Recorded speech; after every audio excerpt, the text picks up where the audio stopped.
Here at the Q Institute, we take our gaming seriously. So with Axis and Allies 1914 being out of print and Global War bringing World War I to its format this summer, we felt necessary to get right on finding new units to use. So we went to our vault and we pulled out our units that were purchased 40 years ago and played with at that point as a small child, or a large child, however you want to look at it. So with that in mind, we're going through painstakingly looking and finding the right sculpts for Global War's 1914 World War I game. Can I take a break when I'm done with this pile?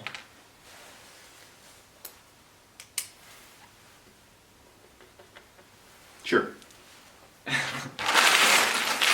We're done with the pile. Thanks. So, is the Q Institute for real? You bet ask yourself this question. Why wouldn't it be true? So World War I, if you're familiar with World War I, you know it's kind of the last war of empires. You've got the British and French colonial empire probably at their height as far as possessions, that they were maintaining around the globe. You've got the empires that are on the decline, Ottomans, Austro-Hungarians, Russians, Spanish, all former, empires, with a long history, of each one. But they're kind of declining in their control of even the regions, that they are actually in. Which you can see by the wars, the end of the the end of World War I. The Russian Revolution. Spain follows suit. 15 years later in the 30s. And it's just Austro-Hungary ceases to exist. The Ottoman Empire is reduced to just Turkey. After World War I. So. There's those kind of nations, and then there's the newer nations, Germany, really not a long history. Germany had been around for a long time as Prussia and a bunch of different Germanic states, sort of like Italy. But they've just recently all come together. They have so they're kind of a new empire. With colonies in Africa and the Pacific and China, and I don't know if China was a colony or just they had influence, but either way they had troops stationed there. They had a Pacific Navy. They had a decent force in Africa that was able to sustain itself throughout most of World War I. With very little aid, probably no aid from Europe, based off the British and French Navy's ability to keep German resupply, from happening. So there's a lot of different areas that World War I was fought on around the globe. And the game that we have for Axis and Allies, 1914, pretty much is just a European battle with just a sideshow in Africa. So why the new buildup of forces? HBG is coming out with a Global War, and I think they're calling it Global War 1914, which has, I think, some variable start dates, some variable end dates, but it is a global World War I game. So it will encompass a lot of those theaters of action that our Axis and Allies 1914 game does not. So that's going to be real interesting to me. We play the Global War 36 game, and we like that. We like a lot of aspects of that. In looking at some of the videos that has been put out on the play testing and the rules, some of those rules have changed from the beginning, but that's kind of how that works. But some of the rules really are very interesting. In Global 36, we use an expansion set that is called Diplomacy. So it allows a lot of the other minor countries to be influenced, to joining, one side or the other. So this World War I game that they're putting out incorporates the diplomacy, which is kind of more important in the World War I game, because certain countries, like Italy and Japan, Italy itself actually should have been on the Central Powers side, with Germany and Austro-Hungary and Ottoman. As a matter of fact, I think they believed that they were going to come in on their side, and then they had joined Britain and France almost at the last second. So, so you can have, based off the diplomacy, they actually have event cards built into the game. So it's not just a house rule or an expansion. So I think that's going to be interesting as well. So, and within those event cards, some of the things they were doing was that, Italy joins the Allies, or Italy joins the Central Powers. And then, of course, there's actually, I think, some cards where countries will switch sides. So they started out with one side, but now they're switched to the other side. So a lot of different things going on there. And historically, before World War I, all these countries, empires, I should say, had alliances with each other, and cross alliances and secret alliances, and all sorts of things that were going on, along with the arms buildup for themselves. And speaking of the arms buildup, the age of cavalry and artillery had come to an end, and World War I, at the beginning, may have started out similar to that, but through technology, the weapons, the tactics, everything changed. And the old ways of waging war were rapidly disappearing.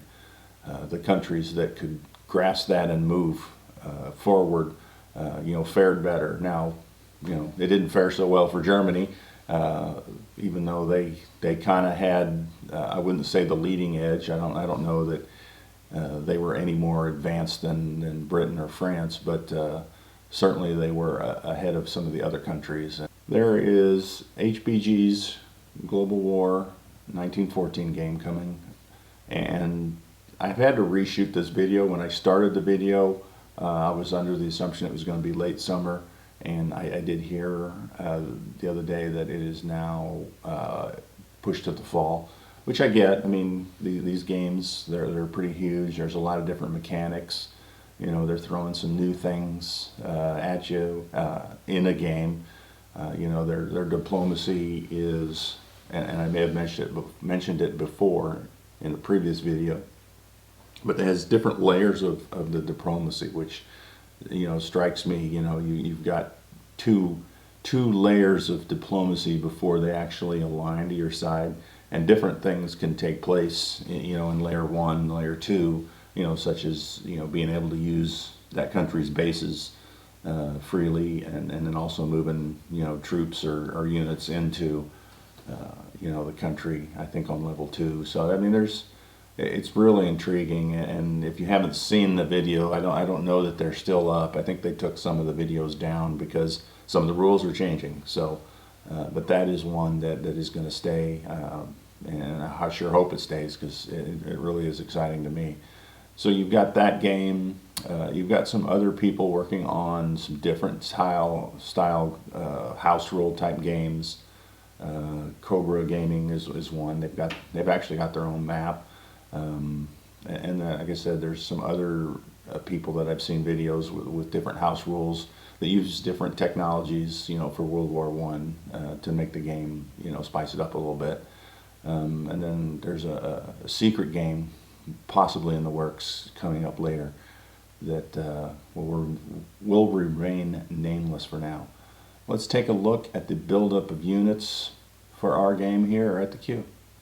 So there's been a progression of unit storage. When you've got the global game, it comes with these. I don't have the bottom in there because the pieces will be going everywhere. But your pieces are stored in here. Here's the China box, so you put all your Chinese pieces in there and whatnot. And that quickly, you know, as we added pieces to that quickly was replaced by these trays here, which, you know, has a lid that comes on and off, and you know, you got all the different compartments.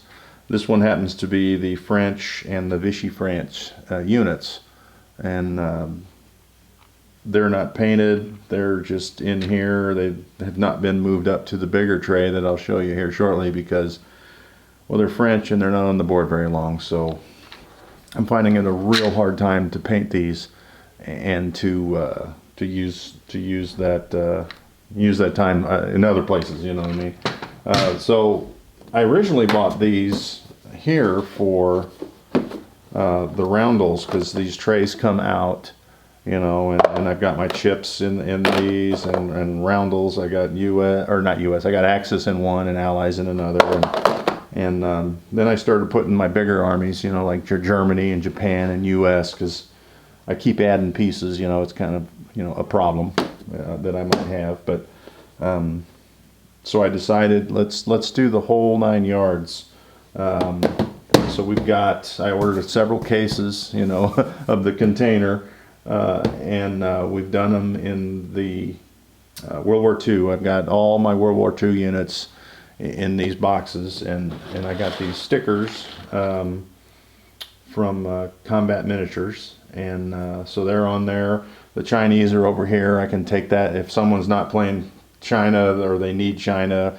They can just pull that one out and they can have the Chinese units, and here would be your Anzac, your Far East Command, or United Kingdom Pacific, however you want to say it, if they're different, you know, than the British units there. So I've got all those. I've got for World War I, because like I said, I bought several cases of these, but I've got for World War I the stickers for them as well. So and this was a Combat Miniatures pack of 1914 combat labels. You know, if you want to grab some of those, they work pretty good. You know, you got to work them on there and then smooth out the air bubbles, but they work pretty good. I've got all my World War II ones done, so working on these now. And in the process of working on them, you know, these packages show up, and this particular one here has a bunch of battleships from different nations. You know, World War I battleships, and I think there's some battle cruisers, maybe a couple of the smaller ones as well, and there's some heavy artillery, some World War I style trucks. You know, I'm not sure if they're going to be used as transports, but you know, I'll get a few of those and we'll start going. But you know, those arrive. Here's a bunch that are yet to be put into boxes. One of the things I am doing is there's units for sale cheap, because they're in the wrong color, so they came in the wrong color, and these are pretty much all those minor units. So the artillery that's in here, you know, the ships, they'll all be divvied up between the nations, you know, and then I haven't decided which colors to paint, but here's some bigger, you know, they come whatever color they happen to have. I guess you don't really choose, but they're a wrong color, but since I'm painting them, you know, who cares? So I've got a ton of those, and then as you can see, I've got in these bombers, you know, some heavy bombers for all the different countries, and I've got those labeled because they came in quite a while ago. You probably can't see the labels, you know, that I've got on here, but then, you know, I'll put them in the specific boxes as we go.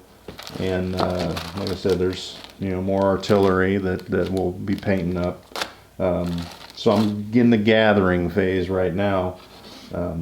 So look at the German box here. Let me go off camera and bring that in. So one of the other parts of the build up here is infantry. Even though I've got plenty of German infantry, HBG, you know, one of the things that, you know, I saw on one of their videos was they have a special type of trench fighting. I think they were called stormtroopers. Maybe not. I can't remember the exact word. So sort of an elite infantry. So I picked these up from Caesar's Miniatures, and this one might have been off the HBG site, but it might have been from a hobby store. I can't recall, because some of these things, you know, I've picked up over the last couple months. But the Austro-Hungarian infantry, I don't have any of those, so I need to get those. But this is Sturets. I can't really read that. Wow, I'm really butchering that one. Sturets. But this one I did get off HBG's website. And they are a pretty sturdy plastic, so they're pretty good. A little bit more work taking them off the sprue than the Caesar's Miniatures, which came in the bag, you know, and you basically kind of have to trim off that little piece there. But it's a little softer plastic too. You can see that rifle's bent a little, and so that's going to be, I think, a challenge, you know, holding the paint over the years. Like I said, I'm picking up infantry for the countries that I don't have. Probably start collecting roundels as well. And then earlier I showed you the battleships. So I put these on here. I don't know if that's going to focus up that close, or you can see those. Tilt them back a little bit. But those are just battleships from different nations in World War I. And they're all 3D prints found on HBG.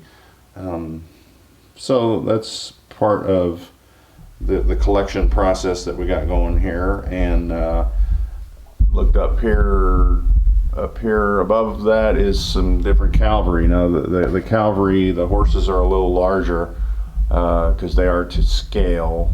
So I don't know if those will work, but I've got several different nations of cavalry. We're going to give that a shot. And if it doesn't work, then we'll go back to the generic cavalry. But so that's the process that we're in, and let's take a look at the German things now. So here's a closer look at the startup, or the buildup, I say, of forces for the World War I games coming up here shortly.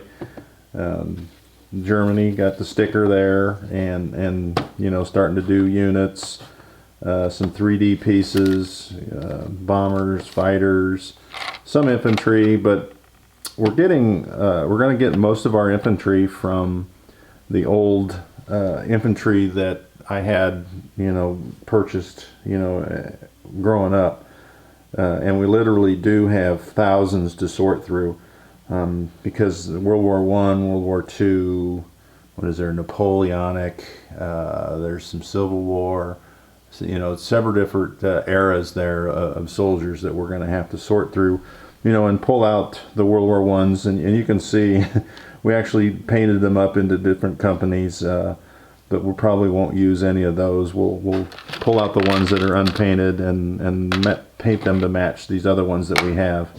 And the main reason I'm not using the Axis and Allies 1914 pieces is, you know, the game's out of print, and we'll just keep it as is. We'll keep playing it because I do really like that game a lot, and we'll keep that just as it is. You know, someday somebody might want to sell it or something, so we'll leave it alone. We'll build all these up, and which is okay, because this is kind of fun for me.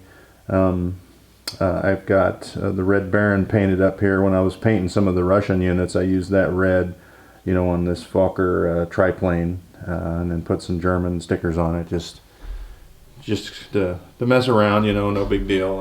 But I think it looks pretty good. But I'll see if I can get that in a picture, a little close-up, or, you know, you can't really see it there. But I'm going to use, for the World War I, these flight stands that HBG is now selling. I think they used to be the I Never Want to Grow Up flight stands. They used to be for sale on there.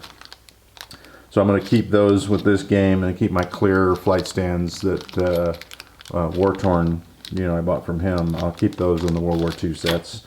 And then, you know, like here's, you know, all sorts of light artillery, some medium artillery, or some heavy artillery. And if there isn't a difference between the light, medium, then we'll just make all these medium, and these will be heavy and whatnot, along with, you know, the off-color pieces. So we're just right now in the process sorting through the infantry and the majority of those infantry are probably Airfix units. There's probably some other brands in there as well. So we'll sort out what we can use. Like I said, all these that are previously painted, we'll probably just leave alone and work with the unpainted, and get those on the game table. And so it's a long process, but that's where we are. Like I said earlier, we've got all these that I got to start doing the other boxes for the other nations and start getting to see where we're at. And the closer we get to these games coming out, the arms race is real. Armies and navies building until that one spark ignites war, and it spreads into a global conflict called the Great War, or World War I as we know it today. HBG Global War 1914, coming soon to a table near you. I did hear today, might have been last night, that the predicted timeline now for the release of the game is now this fall. So that's when we'll be looking for it.